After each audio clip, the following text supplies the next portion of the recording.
Mayor Tim-Kabat is asking the La-Crosse Parks Board to remove a statue in Riverside Park. The Hiawatha statue has been a subject of debate for decades in La Crosse. And some people believe it magnifies racial stereotypes of Native Americans. News 8 Now's Jordan Fremstad found out the statue's removal carries a price tag.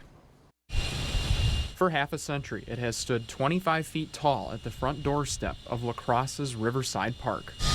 The Hiawatha statue reflects differently in the eyes of people, depending on their perspective. It's also been an issue of some contention over the last couple of years.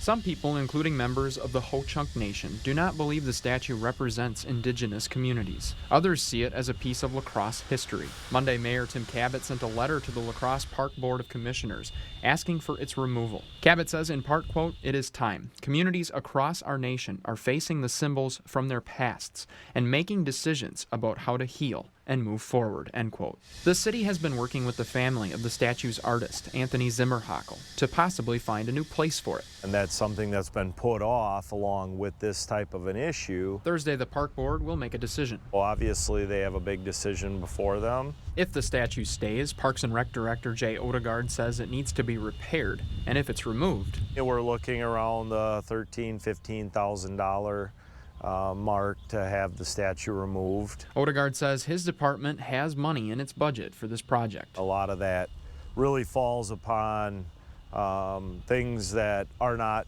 necessarily planned out. The request comes the same time the Washington Redskins moved to get rid of its name and logo for the first time in nearly 90 years. It's a sign of the times and things are changing, but really what we need to do is evolve and just try to make the best decisions we possibly can. Odegaard wants to hear from Ho-Chunk Nation officials, the La Crosse Arts Board, and others to work to replace it. In the event that the statue is removed, I don't think that the area will just remain grass. At Riverside Park, this is Jordan Fremstad, News 8 Now.